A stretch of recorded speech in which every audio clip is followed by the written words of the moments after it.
शरण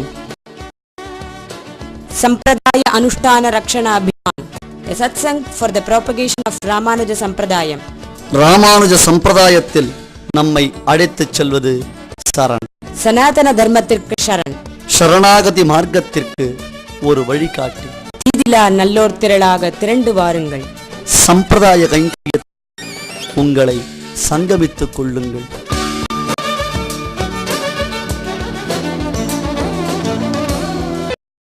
சதுர்மூர்த்திஹி சதுர்பாஹுஹு சதுர்வ்யூஹः சதுர்கதிஹ சதுராத்மா சதுர்பாவः சதுர்வேத விதேகபாத். 777வது நாமம். ஓம் சதுர்வேத விதே நமஹ. 4 வேதங்களையும் அறிந்தவர்களுக்கும் தமது பெருமை கடலில் சிறிதளவே தெரியும்படி இருப்பவர். சதுர்வேத வித்து ஏகபாத் என்னும் 2 திருநாமங்களையும் நாம் ஒன்றாக இன்றைய தினத்தில் அனுபவிக்கப் போகின்றோம். சதுர்வேதங்கள் ரிக்வேதம், யஜுர்வேதம், சாமவேதம், அதர்வண வேதம் என்பதாக 4 வேதங்கள் பகவானுடைய மூச்சுக்காற்றாய் அவைகள் பிறந்திருக்கின்றன. யஸ்ய நிஸ்வசிதம் வேதாக, எம்பெருமானுடைய மூச்சுக்காற்றுதான் வேதம். அந்த வேதம் அனாதியானது. அதாவது அந்த வேதம் எழுதாக்கிழவி என்று புகழப்படுகின்றது. யாரோ ஒருத்தர் வேதத்தை எழுதி வைத்து அதன் பின்னர் மற்ற சிஷ்யர்களுக்கு அதனை பிரச்சாரம் செய்து வைத்தார் என்பதாக இல்லாமல், பகவான் உலகத்தை சிருஷ்டிக்கும் பொழுதே அந்த உலகத்தை சிருஷ்டிக்கக்கூடிய தகுதியை பிரம்மதேவருக்கு அளித்த பொழுதே, அதற்கு முன்பாகவே எம்பெருமானை போன்று சாஸ்வதமாய் இருக்கும் வேதச்சுவடியை பிரம்மதேவரிடத்தில் அளித்து, பிரம்மதேவரே, நீர் இதை கொண்டு யதாக்கிரமமாக, அதாவது இதுவரையிலும் எப்படி இந்த ஜகத்தானது சிருஷ்டிக்கப்பட்டதோ, முன்பிருந்த கல்பங்களிலும் மன்வந்தரங்களிலும் எவ்விதம் ஜகத் சிருஷ்டியானது ஏற்பட்டிருந்ததோ அதை நன்கு அறிந்து அதே கிரமத்தில் வேதம் வகுத்த வழியில்தான் நீர் ஜகத்தை சிருஷ்டிக்க வேண்டும் என்று கட்டளையிட்டான். ஆகையால் தான் பரம்பொருள் பகவான். அந்த பரம்பொருளை நாம் அறிவது வேதத்தினால். அப்பொழுது பிரம்மம் என்னும் சப்தத்தினால் பரம்பொருளும் காண்பிக்கப்படுகிறது. அந்த பரம்பொருளை காண்பித்தருளும் வேதமும் கொண்டாடப்படுகின்றது.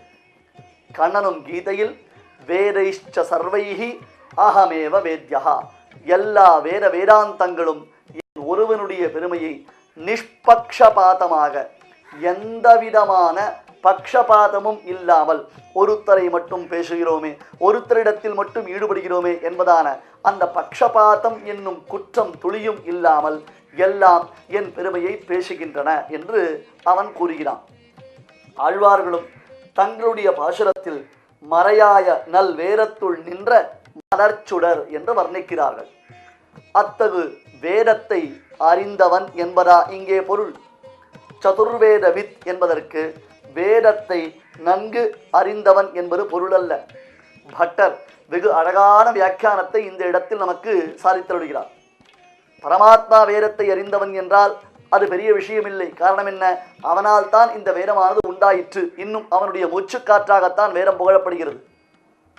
அப்பொழுது வேதத்திற்கும் பெரிய பெருமை இல்லை, எம்பெருமானுக்கும் ஒரு பெரிய பெருமை இல்லை. எம்பெருமான் வேதத்தை அறிந்தவன் என்பதனாலே, பின்னர் வேதத்தை நன்கு அறிந்தவர்களினாலே அறியப்படுபவன் பரமாத்மா. சதுர்வேதவித் என்பதற்கு இதுதான் பொருள்.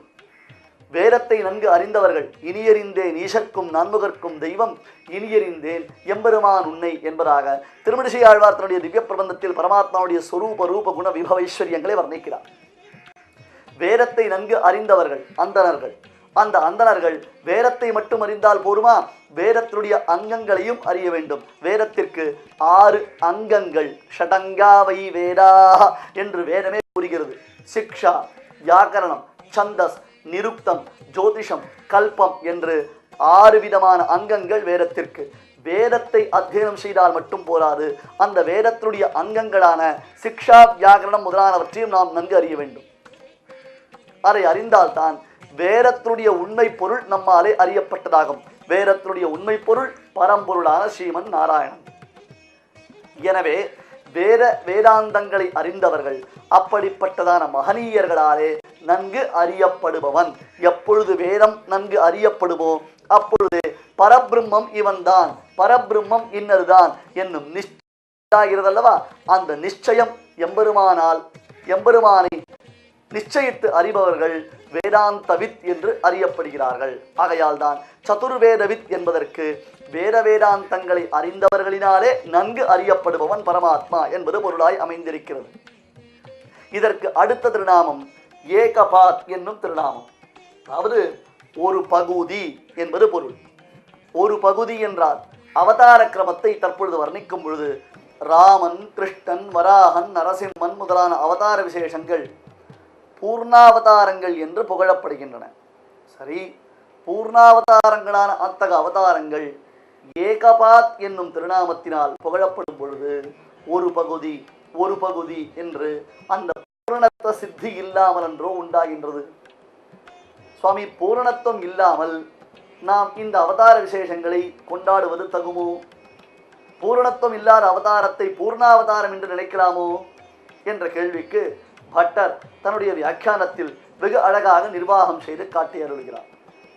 அதாவது அவதாரங்களில் பூரணத்துவம் என்பதில் எந்த விதமான சம்சயமும் இல்லை. ஆனால் பரமபதம் என்னும் ஸ்தான விசேஷம், அந்த பரமபதத்தில் இருந்து பகவானுடைய அவதாரங்கள் உண்டாகின்றன. எத்தனையோ முறை நாம் பார்த்தாகி விட்டது. பரமபதம், அடுத்தது வியூகம், அடுத்தது விபவம் என்பதாக அந்த நிலைகள் காண்பிக்கப்படுகின்றன. சரி, அந்த திரிபாத் விபூதி என்று போற்றப்படக்கூடிய பரமபதம், அப்பரமபதத்திலிருந்து பகவானுடைய அவதாரங்கள் இங்கே உண்டாகின்றன. ஆதியன் சோதியுருவை அங்கு வைத்து இங்கு பிறந்த என்று ஆழ்வார்கள் தம்முடைய பாசுரங்களில் வர்ணிக்கிறார்கள்.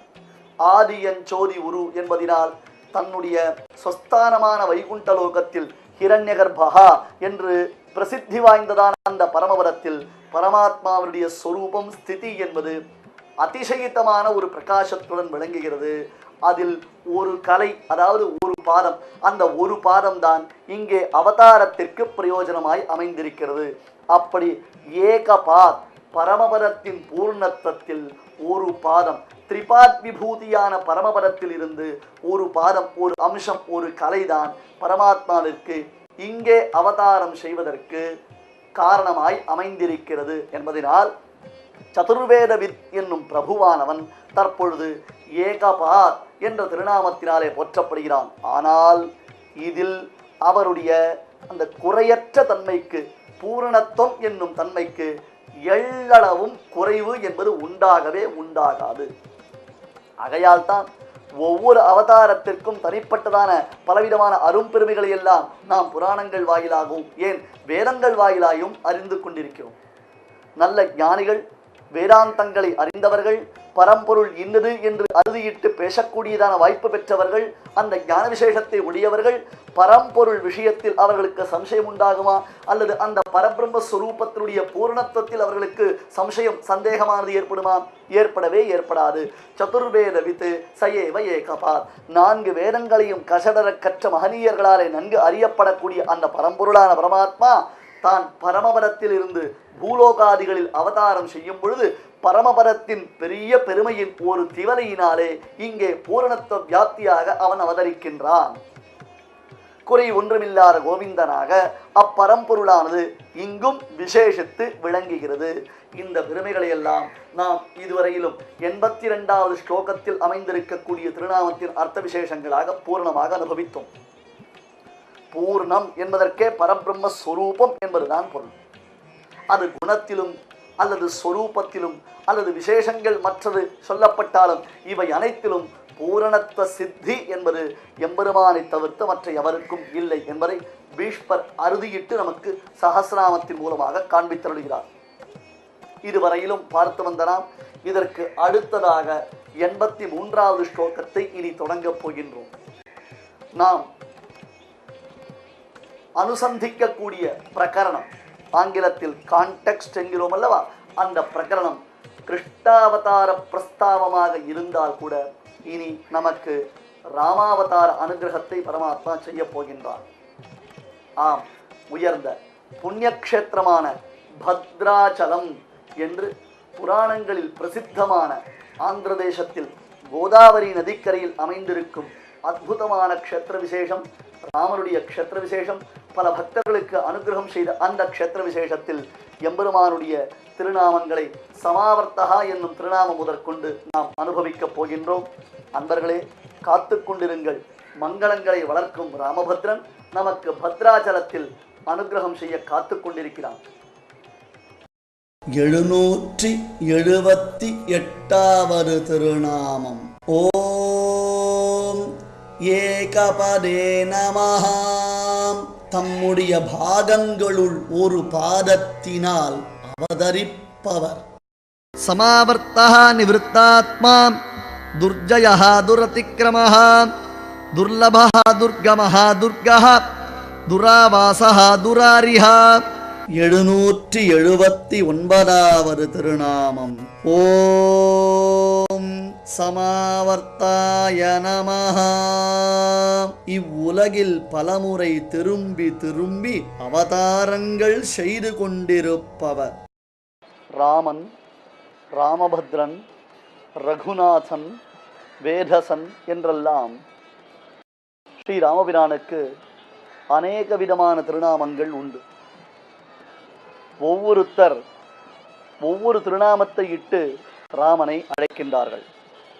உதாரணமாக தசரத சக்கரவர்த்தி ராமா ராமா என்று ராமனை எப்பொழுதும் அன்புடன் அழைப்பாராம். அதற்கு பிறகு ஜனக மகாராஜர், ராமனுடைய மாமனார், சீதாதேவியை மனம் முடித்து அளிக்கும் பொழுது இயம் சீதா மமசுதா சகதர்ம சரீதவ பிரதீட்ச சைனாம் பத்ரம் தே பாணிம் கிருஹீஸ்வ பாணினா. ஹே ராமா, இவள் என் பெண்ணான சீதை.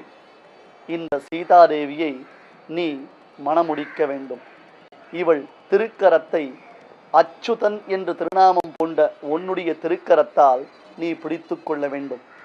இவளை ஏற்றுக்கொள்ளப்பா, உனக்கு எல்லா விதமான மங்களங்களும் உண்டாகட்டும். பத்ரந்தே பத்ரந்தே.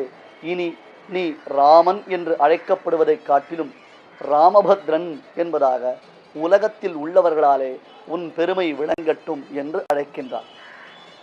இவ்விதம் ஒவ்வொருத்தர் ராமனை ஒவ்வொரு திருநாமமிட்டு அழைத்து கொண்டாடுகின்றார்கள். பிராட்டியினுடைய சம்பந்த விசேஷத்தினாலே சக்கரவர்த்தி திருமகனாம் ஸ்ரீராமன் நம்முடைய மங்களங்களை எல்லாம் விருத்தி செய்பவனாக, மங்களங்களுக்கெல்லாம் மங்களமாக அவன் விளங்குகின்றான். உத்தமமான திவ்யநாமத்தின் பெருமைகளை எல்லாம் திவ்ய கஷேத்திரத்தில் அப்பெருமானுடைய திவ்ய சரித்திரத்துடன் இணைந்து நாம் அனுபவித்து வருகின்றோம். அவ்வகையில் தற்பொழுது 83வது ஸ்லோகத்தின் திருநாமங்களை எல்லாம் ஆந்திர தேசத்தில் கோதாவரி நதிக்கரையில் பத்ராச்சலம் என்று பிரசித்தி பெற்றதும் ராமபத்ரனுடைய நித்திய சாநித்தியத்தினாலே பக்தர்களுடைய அனைத்து விதமான கிளேசங்களையும் நிவர்த்தி செய்து பரிபூர்ணமான அனுக்கிரக விசேஷத்தை வருஷிக்கக்கூடிய உத்தம க்ஷேத்திர விசேஷத்தில் நாம் தொடர்ந்து அனுபவிக்கப் போகின்றோம். கோதாவரி நதி ஒரு புறம் பெருக்கெடுத்து ஓடுகின்றது. அதன் அருகிலேயே அழகியதாய் அமைந்திருக்கக்கூடிய சிறியதொரு குன்று. அந்த குன்றின் மீது சீதா வல்லபனாக, லக்ஷ்மணன் பூர்வஜனாக சக்கரவர்த்தி திருமகனாம் ஸ்ரீ ராமபிரான் நம்மை அனுக்கிரகம் செய்து கொண்டிருக்கிறார். அற்புதமான அவருடைய திருமேனி அழகில் ஈடுபட்டு அவருடைய பெருமைகளை எல்லாம் அனுசந்தித்து கொண்டு சமாவர்த்தகா என்னும் திருநாமத்தின் பொருளை நாம் முதலில் பார்க்கலாம். சமாவர்த்தகா என்பதற்கு மீண்டும் மீண்டும் வருபவன் என்பது பொருள். பரமபதத்தில் இருப்பவன். அதற்கு அடுத்த நிலையான வியூகாவதாரத்தில் ஆவிர்பவித்தான். அந்த வியூகாவதாரத்திற்கு பிறகு விபவாவதாரங்கள் என்று பிரசித்தி பெற்றவைகளான ராமன், கண்ணன் முதலான அவதாரங்களை செய்ய ஆரம்பித்தான். ஒரு அவதாரம் எடுத்தால் போதுமானது, ஒரே ஒரு முறை நாம் பிறந்தால் போதுமானது என்று நினைக்காமல் அந்தந்த சமயங்களில் பக்தர்கள் எப்படியெல்லாம் தன்னை பிரார்த்திக்கின்றார்களோ, பக்தர்கள் எவ்விதமெல்லாம் தன்னை சேவிக்க வேண்டும் என்று ஆசைப்படுகிறார்களோ, அந்தந்த சந்தர்ப்பங்களில் அவரவர்கள் பிரார்த்தனைக்கு இணங்க தர்ம சம்ஸ்தாபனத்திற்காக பரமாத்மா பல ஆவிர்பாவங்களை, பல அவதாரங்களை செய்தருகிறானே, அத்தகு அற்புதமான ஒரு விசேஷங்கள் தான் இந்த இடத்தில் சமாவர்த்தகா என்னும் திருநாமத்தினாலே புகழப்படுகின்றன. நாம் பத்ராச்சலம் என்னும் புண்ணியக்ஷேத்திரத்தில் கோதாவரி நதிக்கரையில் ஸ்ரீராமனை சேவிக்கின்றோம். அதுதான் விபவாவதாரம் எடுத்து சீதா வல்லபனாயிருந்து ராவண சம்ஹாரத்தை செய்தாகிவிட்டாகிவிட்டதே. அதான் ராவண சம்ஹாரம் முடிந்து விட்டதே. ராவணனை வதம் செய்து விபீஷணனுக்கு லங்கா ராஜ்யத்தை அளித்து தான் மீண்டும் லங்கையிலிருந்து அயோத்திக்கு திரும்பி வந்து இந்த அயோத்தியில் பட்டாபிஷேகம் செய்விக்க பெற்று விபீஷணனிடத்தில் தன் குலதனமான ரங்கநாதனை அளித்து அதன் பின்னர் பன்னெடுங்காலம் அற்புதமானதொரு அரசாட்சியை செய்து ராமோ ராமோ ராமேதி பிரஜானாம் அபவன் கதாகா என்று ராமன் ராமன் ராமன் ராமன் என்று உலகத்தில் உள்ள எல்லோருமே ராமராஜ்யத்தை விரும்பும்படியாக பிரஜா பரிபாலனத்தை செய்து முடித்து தன்னுடைய பெருவித்துயர் பொறுக்காத பிரஜைகள் அனைவரையும் தன்னுடன் அழைத்து கொண்டு வைகுண்டத்திற்கு சென்றாகிவிட்டதே. அன்று சராச்சரங்களை வைகுந்தத்தேத்தி என்பதாக பகவான் அவர்கள் அனைவரையும் அயோத்தி நகரத்து மக்கள் அனைவரையும் வைகுண்டலோகத்திற்கு அழைத்து சென்று விட்டானே. அதன் பின்னர் இங்கே பத்ராஜலத்தில் ராமன், அயோத்தியில் ராமனுக்கு ஒரு தனி சன்னிதானம், வடுவூர் என்னும் க்ஷேத்திர விசேஷத்தில் ராமனுக்கு தனி சன்னிதானம், ஆங்காங்கு பல பல திவிதேசங்களில் தனியாக அவன் உண்டாவதற்கு காரணம் என்ன? இதை நாம் ஆராய்ந்து பார்த்தோமேயானால் சமாவர்த்தகா என்னும் திருநாமத்தின் பொருளாகத்தான் இதனுடைய விடை அமைந்திருப்பதை உணரலாம். அதாவது தன் அவதாரம் முடிந்துவிட்டது, சாது சம்ரக்ஷணம் செய்தாகிவிட்டது, அசுரர்களை எல்லாம் மைத்தாகிவிட்டது, இனி மீண்டும் வர தேவையில்லை என்று பகவான் நினைப்பது இல்லை. பக்த பரிபாலனம் என்பது கேவலம் அசுர நிகிரகம் மட்டும் இல்லை, அசுரர்களை அழித்தல் என்பது மட்டும் பக்த பரிபாலனம் இல்லை. பின் அந்த பக்தர்கள் எவ்விதமெல்லாம் தன்னை அனுபவிக்க துடிக்கின்றார்களோ, ஆங்காங்கு தவங்களை செய்து அந்த தவத்தின் பயனாக தன்னை பெற வேண்டும் என்று ஆசைப்படுகிறார்களோ, அவர்களுடைய சாஸ்திர சம்மதமான ஆசையை நிறைவேற்றுவதற்காக இன்றளவும் பரந்தாமனுடைய அவதாரங்கள் நடைபெற்று கொண்டுதான் இருக்கின்றன. அத்தகு திவ்யமான ஒரு சரித்திரம்தான் இங்கே சமாவர்த்தகா என்னும் திருநாமத்தின் பொருளாக அத்தகு திவ்யமான ஒரு சம்பவம் தான் இங்கே பத்ராச்சல க்ஷேத்திர விசேஷத்தில் நடந்திருக்கிறது. ஒரு சமயம் மலைகளில் சிறந்தவரான மேருமலை, ஆம், இந்த பூமிக்கே ஆதாரமாய் இருப்பதாம் மேருமலை, மேரு தன் மனைவியுடன் சேர்ந்து தனக்கு ஒரு புத்திர பிராப்தி வேண்டி பிரம்மதேவரை குறித்து கடுந்தவம் இயற்றினான். சந்ததி சத்சந்தானம் தனக்கு உண்டாக வேண்டும், தான் பெற்ற பெருமைகளை எல்லாம் நிலைத்து நிற்கும்படியாக செய்யவல்ல தர்ம சிந்தனை உடையவரான ஒரு பிள்ளை தனக்கு பிறக்க வேண்டும் என்று பிரம்மதேவரை குறித்து மேரு தவம் செய்தாராம். பிரம்மதேவரும் மேருமலையினுடைய உக்ரமான தவத்திற்கு இணங்கி அவருக்கு முன்பாக காட்சியளித்து என்ன வரம் வேண்டுமோ கேள் என்று கேட்க, தன் மனைவியுடன் கூடியவராக மேரு பர்வதம் சுவாமின்னு குலம் விளங்கும்படியாக தர்ம சிந்தனை விளங்கும்படியாக எப்பொழுதும் அப்பரந்தாமனிடத்தில் அச்சஞ்சலமான பக்தி பூண்டவனாக ஒரு சத்சந்தானத்தை சத்புத்திரனை தாங்கள் எனக்கு தந்தருள வேண்டும், புத்திரவரத்தை தந்தருள வேண்டும் என்று புத்திர பாக்கியத்தை வேண்டினான். நியாயமான கோரிக்கை தானே, நல்ல விஷயம்தானே.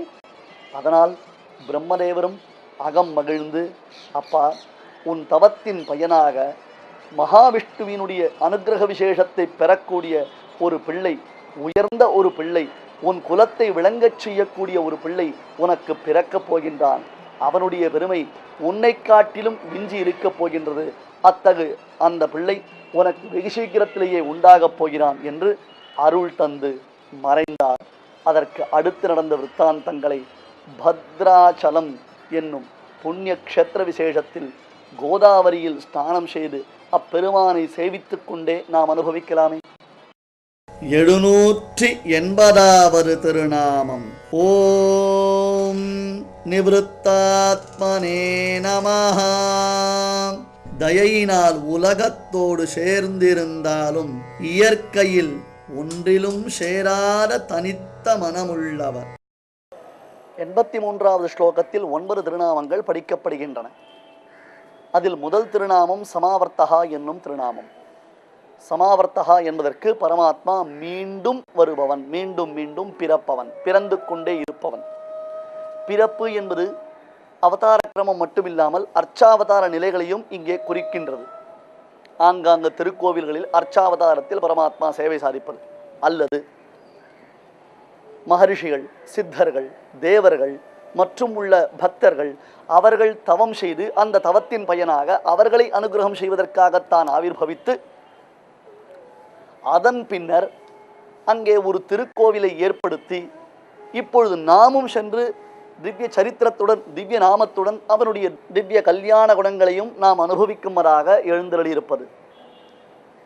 அதற்கு அடுத்ததாக நிவృత్తాத்மா என்னும் திருநாமம். இந்த ஸ்லோகத்தில் 2வது திருநாமம். திருப்பப்பட்ட மனதை உடையவன். திருப்பப்பட்ட மனதை உடையவன் என்றால் முதலில் விருப்பப்பட்ட அவதாரம், தற்பொழுது திருப்பப்பட்ட மனது. திருப்பப்பட்ட மனது என்றால் என்ன பொருள்? அதாவது உலகத்திலிருந்து தமது பரமதயையினால் தான் சிருஷ்டித்த உலகத்துடன் அவன் சேர்ந்திருந்தாலும் இயல்பாக அதில் ஒன்றிலும் சேராமல் தனித்து இருக்கக்கூடியவன். இதைத்தான் ஸ்ருதி வாக்கியங்கள் அவாகி அநாதரஹா என்று போற்றுகின்றன. அவனை யார் எதிர்த்து கேள்வி கேட்பது? அவனிடத்தில் யார் பேசுவது?